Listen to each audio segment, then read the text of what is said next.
Bonjour à toutes et bonjour à tous. Dans ma dernière vidéo, je vous expliquais comment l'énergie quantique fonctionne dans notre biologie. C'est-à-dire que sans le savoir, en fait, tous les jours, nous utilisons dans notre quotidien cette énergie, cette vibration qu'on appelle aussi information. Lorsque nous parlons avec nos mots, nous envoyons de l'information. Nous émettons dans le champ quantique, dans le champ électromagnétique de notre environnement, un message qui va avoir une action sur les vibrations tout autour de nous. Envoyez à quelqu'un un mot d'amour et observez son comportement. Mais si vous lui envoyez un mot vulgaire, observez la différence. Vous vous souvenez, tout passe par l'éther. J'en ai parlé dans ma précédente vidéo. Alors même chose pour les prières, même chose pour les chants et également pour les pensées bien sûr. À chaque fois que nous utilisons le mental pour penser, nous émettons de l'information autour de nous. Et donc, ce que vous devez retenir par cœur, c'est que cette information agit sur la matière autour de nous. La matière, en fait, c'est tout ce qui nous entoure, tout ce qui est vivant ou non vivant. Une chanteuse d'opéra, les cantatrices par exemple, avec sa voix, est capable de briser un verre en cristal. Les ondes 5G de votre téléphone, lorsqu'ils reçoivent un appel, ça le fait vibrer, et le téléphone posé sur la table, qu'est-ce qu'il fait? Il vibre et il se déplace. Donc l'information agit bien sur la matière. La matière est aussi de l'énergie, et donc elle reçoit ce que nous émettons. Et c'est ainsi que nous créons notre réalité, et que nous pouvons également créer notre futur, parfaitement. Et c'est là que ça devient même intéressant, parce que rien n'est hasard dans la vie. Tout ce qui nous arrive, nous l'avons créé. Alors même si ce que je vous dis là, c'est un petit peu difficile à croire ou à comprendre pour certains, croyez-moi, c'est comme ça que ça fonctionne.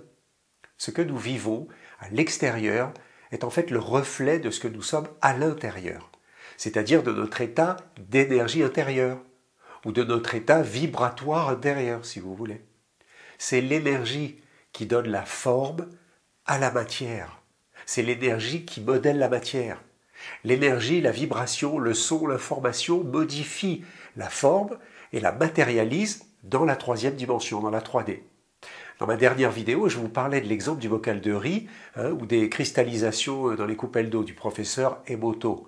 Je vous mets un lien en haut à droite ici et j'en mettrai un en dessous de la vidéo dans les commentaires pour aller voir ou revoir ce que je vous expliquais. Vous pouvez mettre en pause si vous voulez tout de suite et aller visionner la précédente vidéo à peu près vers la 20e minute je crois et ça va vous aider grandement pour comprendre tout ce que je vais vous dire maintenant. Alors dans cette vidéo, je vais vous montrer aujourd'hui une expérience de cymatique. En fait, c'est une technique qui permet la visualisation des vibrations sur la matière. Cette expérience, faite avec du sable sur une plaque de métal, montre clairement que la vibration agit sur la matière, mais ce que nous pouvons voir ici, c'est que la réaction de la matière n'est qu'une image à plat, sur un seul plan si vous voulez. Et c'est déjà très impressionnant. On peut faire mieux que cela. Prenons maintenant un haut-parleur et on va le recouvrir d'un mélange d'eau et de fécule de maïs. Alors pourquoi la fécule de maïs? Parce que en fait ça va nous donner une viscosité particulière et vous allez voir que grâce à l'eau cette fois-ci, la forme devient encore plus intéressante. Ce que nous ne pouvions pas observer tout à l'heure avec le sable, nous pouvons voir maintenant avec la fécule de maïs. Et dans cette expérience, vous observez très clairement que le son, encore une fois, modifie la forme, mais que grâce à l'eau, cette fois-ci, on peut explorer la forme dans la troisième dimension, largeur, hauteur et profondeur. Si vous regardez ces formes, elles sont étrangement humaines. On a l'impression carrément que c'est des petits bonhommes qui se déplacent, qui se déplacent dans l'espace, et on dirait même qu'ils dansent quelquefois. On a l'impression, en fait, qu'ils sont vivants. Et qu'est-ce qu'il faut pour les rendre vivants, d'après vous? Il faut un son et de l'eau surtout. On retrouve ici en fait le début de la vie. Au commencement était le verbe, vous vous rappelez? Ajoutez-lui de l'eau, puisque l'eau c'est la base de toutes les vies, vous obtiendrez une matière vivante. Ce que je veux vous montrer ici, c'est une visualisation des vibrations acoustiques sur la matière, mais en 3D. Et tout ça est possible grâce à un fluide, l'eau bien sûr. Donc la vibration, le son, l'information ou l'énergie agit bien sur toute la matière. Et bien si en plus vous rajoutez de l'eau dans la matière, alors la forme se crée en 3D. Il n'y a plus qu'à se souvenir maintenant que le corps humain moyen est constitué entre 60 et 75% d'eau, l'eau étant présente partout dans l'organisme. Alors vous imaginez facilement comment nos milliards et milliards de cellules peuvent réagir aux vibrations et aux messages qu'elles reçoivent tous les jours. De belles et harmonieuses informations feront, vous l'avez compris, que la forme et son fonctionnement qui va avec, bien sûr, seront beaux et harmonieux également. C'est ainsi que l'on peut dire, des fois, je suis en super forme en ce moment, je pète le feu. Ou au contraire, là, je suis pas en forme ce matin, je manque d'énergie. Et oui, l'énergie donne la forme à la matière. Cette énergie qui définit notre forme physique, notre corps, notre matière, est en réalité notre vibration, notre fréquence. Et cette fréquence dépend des informations que nous recevons de l'extérieur, de tout l'environnement, mais aussi des médias, par exemple, vous comprenez? On croit que pour rester en pleine forme, pour rester harmonieux et bien heureux, eh bien, il nous faut trouver un endroit sur Terre paisible, un endroit hyper calme, avec plein de soleil au bord de l'eau. On croit qu'il faut peut-être beaucoup d'argent pour être à l'abri du chaos de la vie. Pensez-vous vraiment que le paradis se trouve dans un endroit comme ça, caché, secret, et qu'il faut absolument le découvrir pour être enfin heureux? Pensez-vous que vivre au paradis, dans un palais au soleil toute l'année, nous rendra très heureux et nous empêchera d'être malades et nous permettra par exemple d'être en pleine forme? Alors, où se trouve ce paradis si convoité? Saint François d'Assise disait au XIIe siècle « Ce que tu cherches est déjà de là d'où tu regardes ». À quoi fait-il allusion? Quel est le sous-entendu qui se cache derrière ces mots? Arrêtons-nous un instant et observons de plus près. J'ai compris que je ne suis pas le corps de matière, mais que je suis le souffle, le chi, l'énergie, qui donne la forme à la matière 3D. Je sais que selon la qualité de mon souffle, le niveau de fréquence de mon énergie, si vous voulez, plus ma vibration sera élevée et harmonieuse, et plus ma forme matière, c'est-à-dire mon corps, mon mental, parce que le mental fait partie du corps, seront également solides et équilibrés. Bien. J'ai compris également que je suis interconnecté avec tout mon environnement de par ces énergies qui circulent tout autour de nous, dans le champ quantique, par l'éther. Et que ce que j'émane comme fréquence chaque jour, influe sur mon environnement et donc sur ma réalité de tous les jours. En clair, si je sais être joyeux, bienveillant, dans la gratitude, quoi qu'il m'arrive, quelle que soit la situation que j'expérimente, alors cette haute vibration que l'on peut appeler la vibration d'amour, on va dire, fera que ma réalité sera tout amour autour de moi. Chaque jour, ce sera douceur et joie et amusement. Normalement, jusque-là, vous me suivez, vous êtes toujours avec moi. Sur le papier, vous allez me dire, ça tient la route ton truc. Mais j'entends déjà toutes vos questions. Oui, mais Gilles, alors comment on fait cela tous les jours quand ma réalité à moi, c'est que je suis hyper malheureuse dans mon couple, ou que j'ai des gros soucis financiers, ça aussi, ou que mon boulot me saoule, je suis complètement perdu, je sais plus quoi faire de ma vie, ou encore j'ai fait un burn-out et là je suis au bout de ma vie, ça se l'entend tous les jours, ça. On vient me diagnostiquer une maladie grave, un cancer, en clair. Nous survivons tous dans un océan de souffrance et on ne trouve pas la sortie. Alors moi, je n'ai pas de baguette magique, et je n'ai pas de réponse toute faite. Mais ce que je sais, c'est que tout ce que nous vivons dans nos vies a un sens pour chacun de nous. Mais oui, rien n'est hasard. Et tout est apprentissage, tout est expérience, challenge, mise à l'épreuve. Alors peut-être que la bonne question pour chacun de nous, ça serait plutôt est-ce que j'ai vraiment conscience que je dois changer quelque chose dans ma vie? Avons-nous conscience que nous seuls pouvons changer quelque chose en nous pour changer ce qui nous arrive? Qui de mieux placé que moi pourrait agir dans ma situation compliquée? Alors oui, mais voilà. Qui est ce moi dont je parle? Encore une fois, on voit toujours mieux le problème, bien sûr, si on prend du recul et qu'on monte au-dessus de la situation compliquée. Qui suis-je vraiment? Celui qui souffre ou celui qui perçoit celui qui souffre? Alors rappelez-vous du début de cette vidéo. Quand je vis une galère, une souffrance, naturellement ma fréquence, mon énergie baisse. Et je suis donc en mauvaise forme. Donc, je suis dans un mauvais état d'être. D'accord ? Et vous savez que l'être, c'est l'énergie dans le corps. Donc, si je suis dans le mal-être, je suis dans la basse vibration. Alors, s'il y a mal-être, je suis la basse vibration du coup, puisque je suis l'être. D'accord ? Forcément, je ne serai pas capable d'expérimenter correctement et facilement avec ma faible énergie, ma basse énergie. La souffrance que je traverse, ça va être très compliqué avec peu d'énergie. Comprenez que si vous vivez la souffrance, c'est que votre souffrance est forcément plus faible que la fréquence que vous avez, la fréquence que vous vibrez. Hein ? On ne souffre pas dans une épreuve difficile si on a une haute fréquence, une haute vibration. Et c'est ici que la plupart de nous ne savent pas du tout comment sortir de ce labyrinthe de souffrance. La vérité, c'est que nous ne pouvons pas en sortir.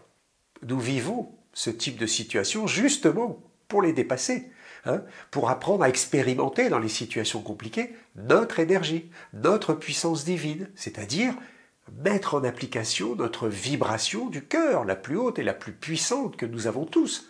Il faut, pour transcender la souffrance basse fréquence, il faut mettre la plus haute fréquence dans notre être.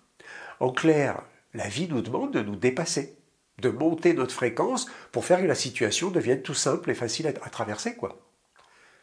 Alors ok, mais comment ça marche ? Dans la difficulté, si je panique, je coule. Retenez par cœur que la précipitation est l'ennemi de l'urgence. Si je reste en conscience et pas dans la précipitation, l'agitation du mental, alors je reste en sécurité, à l'intérieur de moi, mais pas à l'intérieur de mon corps, non, à l'intérieur de l'énergie que je suis.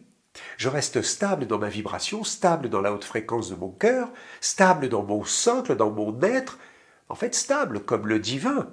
Le divin est stable, lui. Le problème, c'est que systématiquement, on va s'accrocher au corps et on s'identifie à la matière que l'on croit être. Alors qu'en fait, nous ne sommes que l'énergie dans la matière. On s'accroche à la personne, au personnage qui est en train de se noyer. Mais oui, le corps, la personne, l'ego peut se noyer dans l'océan, ça c'est pas grave, parce que l'énergie que vous êtes, l'énergie que nous sommes, elle ne peut jamais se noyer, elle ne peut pas mourir. Eh bien, aujourd'hui, nous vivons une grande épreuve collective, une épreuve planétaire.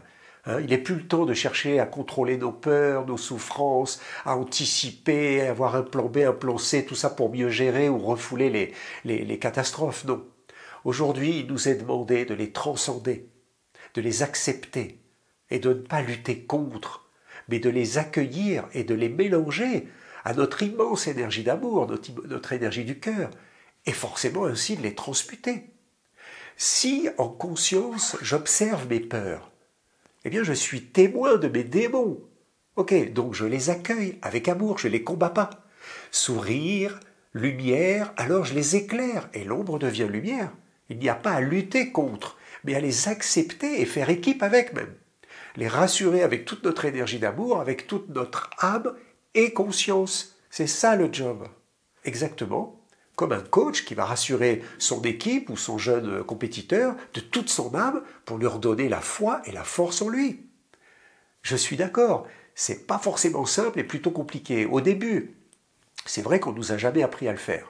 Alors on ne sait pas comment se débarrasser de nos basses fréquences, de nos basses vibrations, des peurs, de la colère, de l'injustice, de l'humiliation, de la tristesse, etc. Soit on les exprime et ça soulage sur le moment, mais en fait ça revient à chaque fois. Et on passe notre vie à faire le yo-yo émotionnel. C'est ce que je vois constamment au cabinet. Ou alors, on peut aussi les refouler, on les ravale. On les garde, on les avale, et puis un jour, ça explose. Un jour, ça explose puissance 10 millions, et ça détruit tout sur son passage, ou alors, on en fait une grosse maladie. Alors, vous l'avez compris, il faut transcender cela, en acceptant ce qui arrive de désagréable, et en le teintant d'amour, de notre lumière intérieure, c'est-à-dire de la conscience de qui je suis. Et vous alchimisez le désagréable en agréable, et vous transmutez le plomb en or, en lumière. Chacun de nous peut être un amour. On a tous ça en nous, on a tous un cœur, mais on l'économise. On l'économise spécialement pour nos proches. Eh bien non, il faut savoir donner sans compter, offrir sans attendre de retour. C'est ce qu'on appelle la gratitude. Et c'est ici que je vais vous demander d'être très attentif. Lorsque nous sommes dans la souffrance, quelle qu'elle soit d'ailleurs, une galère d'argent, un désert affectif, un conflit dans le travail avec ses collègues ou une maladie, si l'on comprend que cette épreuve nous arrive comme un challenge à dépasser, et pas comme une punition qu'on est obligé de subir, alors comment la dépasser? Comment faire pour transmuter cela? Si vous comprenez que chaque situation de vie est en réalité une vibration, une longueur d'onde, et que vous aussi, vous êtes une vibration dans le grand champ quantique, dans l'idéal, pour ne pas être perturbé dans votre fréquence par les basses fréquences de ce que vous vivez, il faudrait que votre propre fréquence soit supérieure à celle que vous vivez, pour que la fréquence de la situation désagréable, en fait, disparaisse instantanément, comme si elle était écrasée, annihilée ou dissipée par votre vibration agréable, qui est, elle, beaucoup plus élevée. Quelle est la plus haute et la plus puissante des vibrations dans tout l'univers? Bingo! La puissance d'amour, la compassion, la gratitude, le non-jugement, l'acceptation de ce qui est, l'acceptation des différences. La souffrance, qui est liée à la situation douloureuse dans laquelle vous êtes, est en fait une perturbation dynamique, vibratoire ou énergétique dans le champ quantique. Alors elle vous impacte, elle vient perturber l'équilibre de votre état d'être, donc de votre état vibratoire, vous comprenez? Et si par manque de conscience, vous ne le voyez pas, vous n'observez pas cela avec un peu plus de hauteur, mais que vous la regardez par exemple avec les yeux du terrien et que vous la considérez comme quelque chose de réel, si vous vous associez à elle en tant que terrien ou en tant qu'ego, c'est pareil, eh bien c'est ce qu'on appelle s'identifier. Et alors là, c'est vous qui allez souffrir puisque vous prenez le rôle de la personne qui souffre. C'est là que la vibration souffrance apparaît et vous perdez votre état quantique de haute vibration. Vous tombez dans la 3D, dans l'illusion, vous êtes en plein dans le Maya. Ce déséquilibre de votre état d'être, ou ce désaccordement de l'énergie, si vous voulez, de votre énergie, se traduit par l'apparition d'émotions désagréables. Mais ces émotions désagréables, en réalité, elles ne sont que le signe que ce que vous vivez pour vous dire t'es pas en accord avec ta conscience, ce que tu vis, c'est pas ce que tu veux. Il y a comme une discordance entre vous et la conscience, entre votre ego qui vit la situation toute pourrie, et vous êtes embarqué dans le scénario et vous y croyez, et bien en fait vous n'êtes plus connecté à votre propre conscience. Et vous croyez que vous êtes le personnage qui souffre. C'est ça la problématique. Voyez tout comme énergie. La vie, c'est que de l'énergie. Ce sera plus simple à décoder. Par exemple, vous êtes super amoureux ou amoureuse. Ce garçon est formidable, il a tout ce que je peux souhaiter, il est vraiment extraordinaire. Ok. Là, votre ressenti, il est méga agréable, on est d'accord. Donc tout va bien. Vous êtes dans la plus haute vibration, celle de l'amour, et tout va bien dans le meilleur des mondes. Au bout d'un an, on déchante un peu parce qu'il vient de vous trahir, il vous blesse, quelque chose comme ça. Vous êtes dans la déception, l'injustice, impuissant, dévalorisé au possible, dans la colère, et vas-y que je refoule tout ça, et que ça commence à exploser, et encore pire, je peux en faire une maladie. Ça fonctionne en fait comme ça chez tout le monde. Eh bien si je vous dis, oh alors ma pauvre chérie, c'est dégueulasse ce qu'il t'a fait, mais c'est pas grave, tu sais, vois les choses du bon côté, ce sera mieux la prochaine fois, et en fait cela, ça va pas vous aider beaucoup. Voilà. Si par contre je vous dis, tu sais quoi, c'est juste une expérience. Le résultat, c'est pas ce que tu voulais, ok, c'est pas le résultat attendu. Mais en fait, cet homme n'était pas dans l'amour vrai. En fait, t'as rien perdu. Quelque part, c'est un mal pour un bien. C'est beaucoup mieux comme cela. Reste dans ta plus belle et ta plus haute vibration. Et puis cet épisode vibratoire dynamique, il t'a à peine bousculé, mais ne sombre pas. Garde ta conscience, la conscience de qui tu es. Tu sais que tu vaux quand même bien mieux que ça. Ne sois pas dans la tristesse, ne sois pas dans la colère ou dans la trahison. C'est une mise à l'épreuve, c'est l'univers qui t'envoie ça, pour voir si tu es capable de garder la foi en toi. Ou si encore, tu es fragile et tu recommences ton scénario. Alors accepte ce qui est. Remercie pour cette nouvelle épreuve, gratitude à l'univers et à la vie pour t'avoir peut-être évité le pire, en fait, si tu étais resté avec lui. Voilà. Certains d'entre vous sont déjà capables d'entendre ce que je viens de dire et de garder leur vibration très stable. Mais encore beaucoup d'autres n'en sont pas capables. Ils ne peuvent pas entendre cela, ils ne peuvent pas dépasser une épreuve douloureuse. C'est compliqué pour eux. Bien sûr, Là, je vous ai pris un petit exemple, un exemple simple. Hein. Ici, c'est facile. Mais en fait, ça marche pareil avec les grosses souffrances. Certains d'entre nous, aujourd'hui, eh bien, sont suffisamment éveillés spirituellement pour dépasser les écueils de la vie, ce genre de petites situations. Et selon le degré de la souffrance, on va dire que plus ou moins, ils arrivent à transmuter et donc à dépasser cela.